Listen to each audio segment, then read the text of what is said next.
Lo que antes funcionaba, ya no. Y no me refiero solo a algunas partes del cuerpo. Te cuestionas todo y parece que ahora nada tiene sentido. Hola, bienvenidos al episodio número 3 de Envejeciendo sin Estilo, el podcast donde hablamos de cumplir años como se nos pega la gana, no como deberíamos. Yo soy Sonia Sánchez Escuero, soy autora, emprendedora y orgullosa Gen Xer, envejeciendo con los Converse puestos y sin maquillaje. Y este episodio es patrocinado por 100 Mandalas, arte circular para mejorar tu mindfulness y mitigar la soledad humana. Instagram.com/100 Mandalas es mi proyecto, ahora sí que yo misma estoy patrocinando. Me encantaría que conocieras 100 Mandalas y me siguieras por allá. Hay también proyectos muy interesantes. Y también quiero hacer un anuncio parroquial, y es que ya tenemos sitio web, envejeciendosinestilo.com. Ahí puedes escuchar los episodios, suscribirte. Me encantaría que te suscribieras a la lista de correo y también puedes dejar tus comentarios acerca de cada uno de los episodios, si tienes alguna sugerencia, si tienes alguna queja, si quieres simplemente desahogarte, lo puedes hacer con toda confianza en envejeciendosinestilo.com. Y ahora sí vamos a entrar al tema. ¿Realmente existe la crisis de la mediana edad? ¿No? Es algo que se habla mucho y de repente cuando eres muy joven, te estoy hablando cuando tienes tus 20, 30 años, dices, ay, la crisis de la mediana edad. Lo ves algo así como una... Cuando dices crisis de mediana edad, te imaginas ya sabes, a un señor así con poco cabello, estrenando un carro deportivo de último modelo, ¿no? O a una señora haciéndose operaciones en la cara para verse más joven. Pero honestamente yo creo que la crisis de la mediana edad va más allá. Y yo tengo una teoría, y este episodio se lo quiero dedicar a esta teoría. ¿Por qué? Por dos razones. Una, porque creo que es importante que hablemos de este tema. La crisis de la mediana edad es uno de esos temas tabú de los que realmente no se habla. O sea, nos burlamos de él y hay memes pero no hay realmente, o yo no he encontrado realmente una discusión más o menos, un poquito más madura al respecto.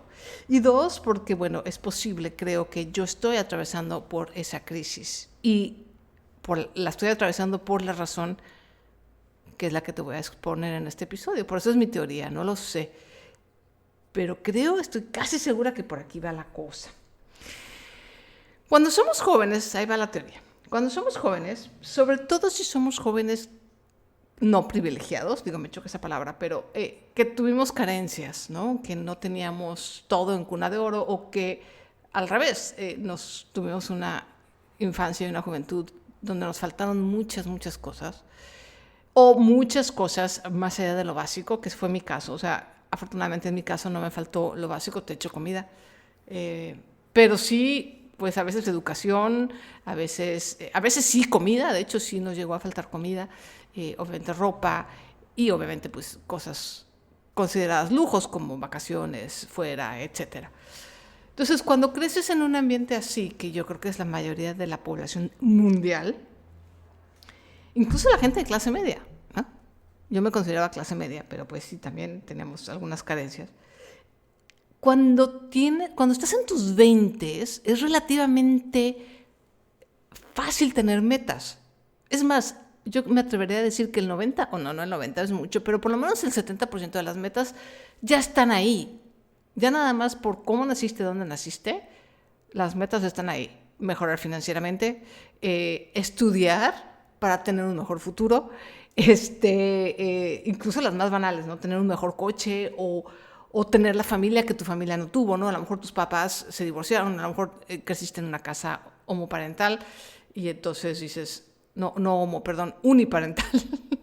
Quise decir uniparental, entonces dices, bueno, cuando yo crezca yo quiero mantenerme lo más posible con mi esposa, con mi esposo, o a lo mejor te faltó viajar, ¿no? De chiquillo no viajabas nada, y tú dices, no, cuando yo crezca yo quiero viajar. Entonces, esas metas se dan de forma natural. Yo recuerdo que sí, yo tenía la idea de tener una mejor situación. Sobre todo, yo lo que más añoraba no era la situación. Una cosa que a mí me ayudó, la verdad, confieso, es que yo tenía una cosa muy clara, que era yo quería estabilidad. Yo no tuve mucha estabilidad porque mis padres se divorciaron. Mis padres son de la generación del silencio, ¿no? The Silent Generation, que es la generación que está entre la generación de la guerra, The Great Generation, y los boomers. Mis papás son más viejos que los boomers, pero más jóvenes que la generación de Great Generation. Entonces, fueron los primeros, de las primeras personas, de las primeras parejas que se empezaron a divorciar justamente en los 70s. Entonces, mis papás se divorciaron y había muy poca estabilidad, tanto emocional como económica. O sea, de repente estábamos un poco más tranquilos, pero de repente venía una crisis, de repente mi mamá tenía una nueva pareja, de repente mi papá tenía una nueva pareja, a veces de repente una época vivíamos con mi papá, otra época vivíamos con mi mamá. O sea, todo eso te genera un déficit, digamos, de estabilidad. Entonces yo lo que más ansiaba, una de mis metas más grandes, era tener estabilidad. Y eso lo tuve muy claro. O sea, donde yo tuve la fortuna es que eso lo tenía yo muy claro. Y todas las acciones que hice en relación a mi trabajo, a mis parejas, etcétera, era para conseguir esa estabilidad. Entonces, obviamente, además de eso, bueno, obviamente tener un trabajo, poder pagarme mis cosas. Yo empecé a trabajar desde los 18 años. Entonces, esas metas finalmente están ahí, ¿sabes? O sea, como que son metas naturales. Y dentro de esas metas naturales ya empiezas a tener las tuyas propias. ¿No? O sea, sabes que necesitas trabajar para tener un mejor futuro o para tener simplemente un mejor presente. Y a lo mejor no quieres trabajar en cualquier cosa. Y entonces empiezas a desarrollar tus propias metas. Dices, quiero trabajar, no sé, en la industria del entretenimiento, o quiero ser escritor, o me encanta la ingeniería y quiero ser un ingeniero, o etcétera. Ya empiezas a desarrollar un poco tus metas más personalizadas, pero al final del día son metas naturales.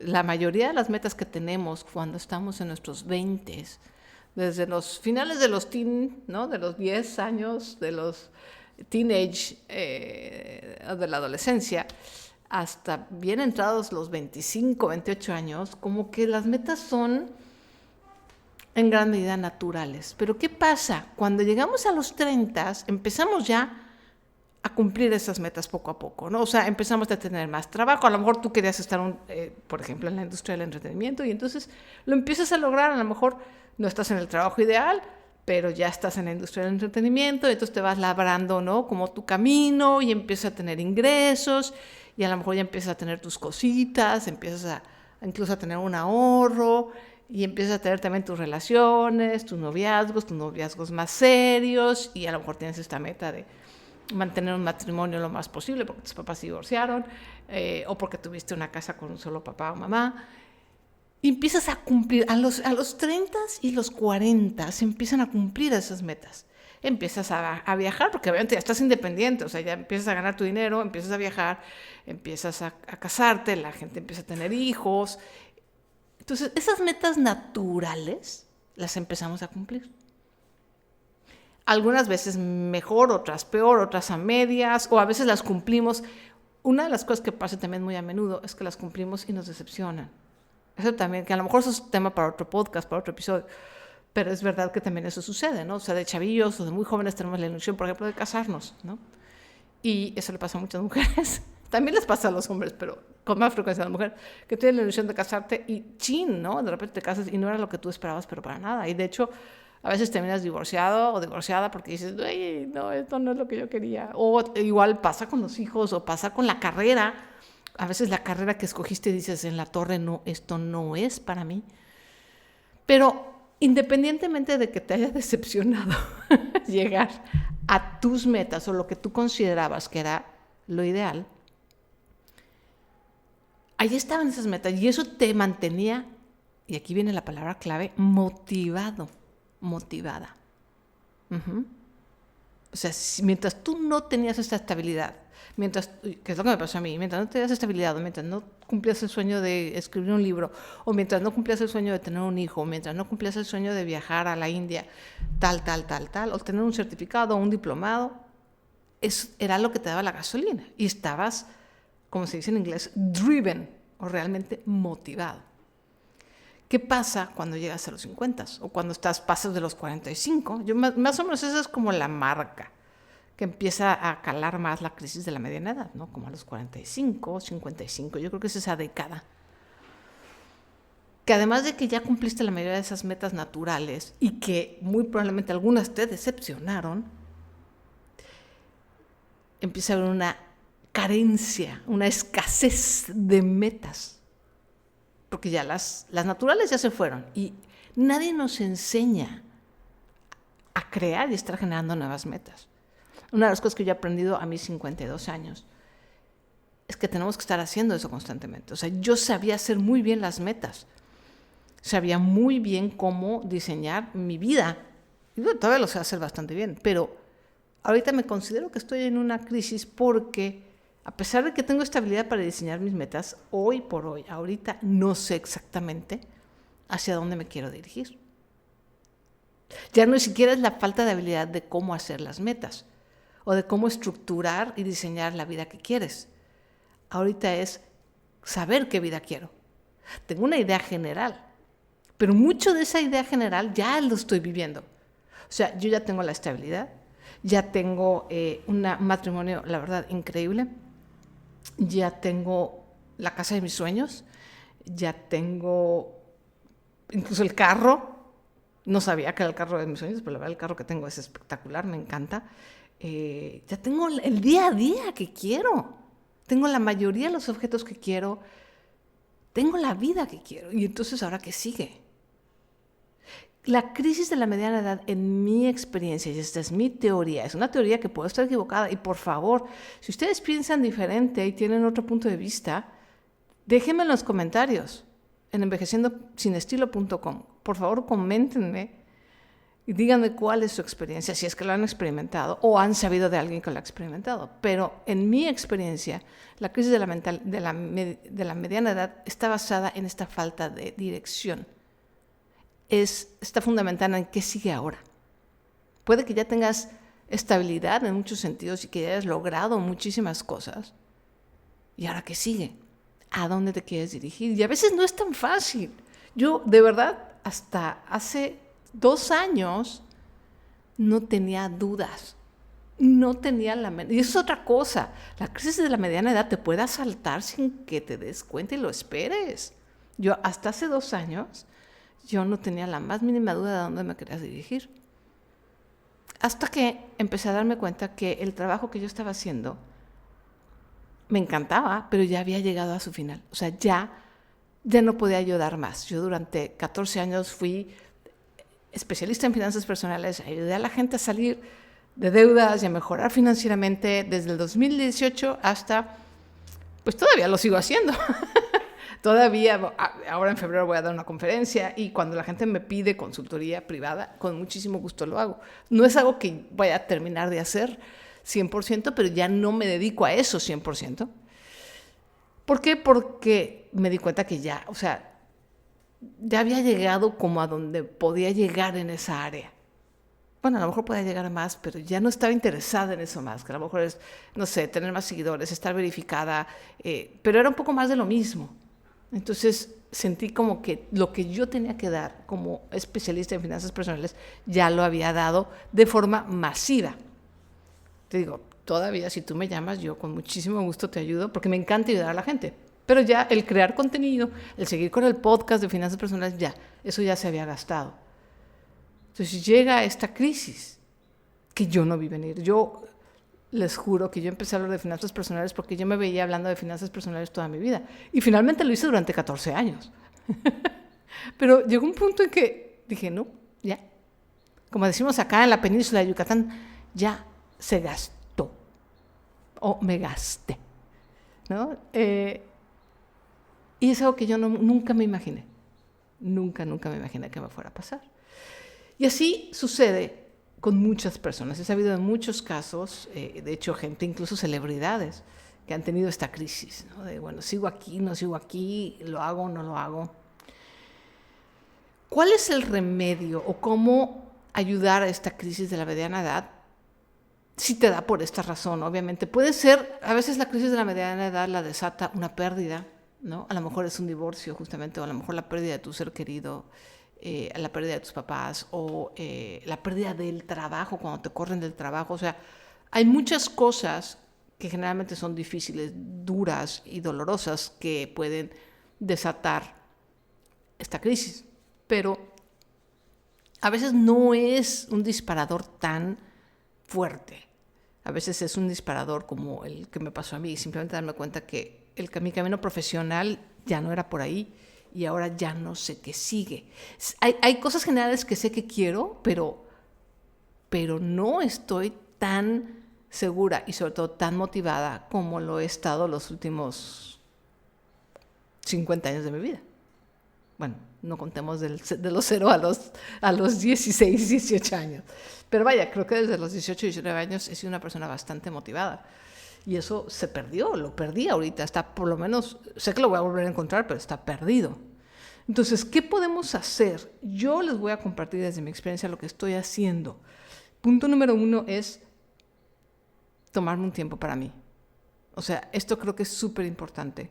Cuando ya tienes una cierta estabilidad y esperemos, y vamos a hablar de finanzas personales también, finanzas personales después de los 40, pero muy probablemente ya tengas una suficiente estabilidad a esta edad, ¿no? Como para decir, ok, me puedo tomar, no sé, a lo mejor 3 semanas, 2 semanas, 1 mes, 2 meses. Yo afortunadamente estoy en la posibilidad de que me puedo tomar, me quiero tomar, de hecho acabo de tomar esta decisión de tomarme 6 meses. Puedo seguir haciendo este podcast y alguna que otra cosita, pero me quiero tomar por lo menos 6 meses de sabático. Porque sí necesitas encontrarte. Y a lo mejor tú no te puedes dar el lujo de tomarte 6 meses, pero ¿sabes qué? Me voy a hacer un intensivo y a lo mejor te vas a hacer un retiro de yoga o un retiro de silencio, o a lo mejor simplemente dices, ¿sabes qué? Me quiero ir. Por ejemplo, a las mujeres nos pasa que estamos muy involucradas en la familia y demás, y estamos tan atendiendo a los demás que luego no tenemos tiempo para nosotras. Entonces a lo mejor dices, ¿sabes qué? Me voy a ir una semana, y me voy a ir una semana, no sé, yo sola, o me voy a ir con mi hermana, o me voy a ir con mi mamá, pero no quiero desconectarme de la rutina y estar atendiendo a la familia para poder estar conmigo misma, ¿no? O sea, encuentra lo que tú, en la medida de tus posibilidades y dependiendo de tu situación, puedas hacer por ti para reconectar contigo, para volver a conectar con la persona que eres ahora y con qué te gustaría hacer. Otra de las cosas, el punto número 2, es escribir mucho. Yo últimamente he escrito mucho, tanto a mano como en la computadora, ¿no? Escribir, porque para mí escribir desenreda mucho de lo que está detrás de mi cabeza, que no lo tengo en el archivo frontal y a lo mejor está en el archivero escondido que no está tan al alcance. Y entonces cuando escribo es como que esos archivos y esas ideas que están ahí metidas y escondidas salen más fácilmente, ¿no? Y yo creo que lo tercero es, y una de las cosas más importantes, es que no te dé pena. Hay tantas bromas acerca de la crisis de la mediana edad que nos da vergüenza decir, hoy tengo una crisis de la mediana edad, porque generalmente es una cosa ridícula. O la gente que está en la crisis de la mediana edad hace cosas ridículas. Entonces, que no te dé pena, es una transición. Y hay gente que le da la crisis a los 30, a los 40, a los 50, o sea, cada 10 años. O sea, también, digo, a lo mejor hay personas que ya están acostumbradas. Afortunadamente no es mi caso, pero ¿qué importa? Una de las cosas que nos debemos empezar a acostumbrar para envejecer sin estilo es que no nos importe, o que nos importe cada vez menos el que dirán. Entonces, si estás en una crisis, si de verdad te sientes perdido, perdida, de pronto dices, no entiendo qué me está pasando, acéptalo y que no te dé vergüenza.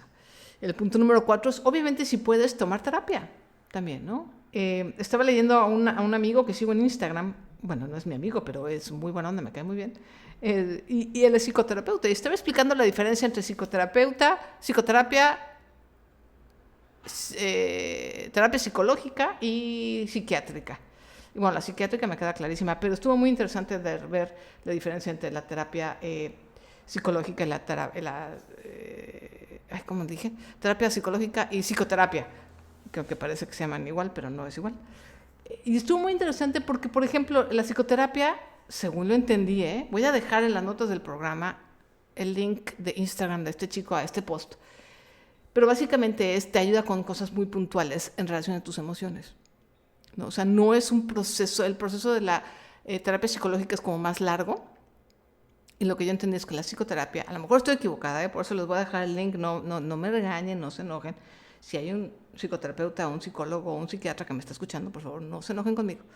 Esto es lo que yo entendí y voy a dejar la nota de este chico. Pero para cosas muy puntuales, así decir, oye, estoy teniendo esta crisis, ¿no? O sea, me siento así, ¿cómo puedo manejar esto? Creo que la psicoterapia te puede ayudar. Es como manejo de una situación en particular, ¿no? En fin, busca la terapia que para ti sea la más adecuada. Podría ser a través de, a través de estudiar budismo o a través de tu religión. Yo no soy una persona muy religiosa, a pesar de que practico el budismo, pero practico un budismo laico.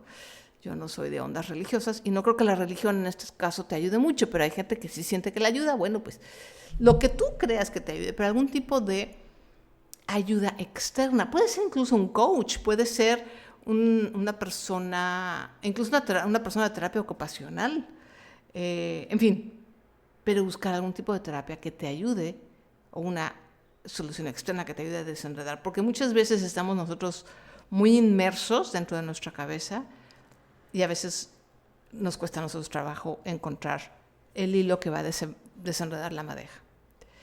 Y pues creo que eso es todo, ¿no? La terapia, escribir, que no te dé pena decir estoy en la crisis de la mediana edad y empezar a buscar cómo salir de ahí, según tener un descanso, tener un desconecte, un tiempo para ti que te ayude a conectar contigo, ¿no? Está haciendo un resumen. Entonces, bueno, ya para cerrar, mi teoría es esa, que cuando nos llega la crisis de la mediana edad es una crisis de motivación, es una crisis de metas, es una crisis de, ok, ya logré esto, y ahora ¿qué sigue?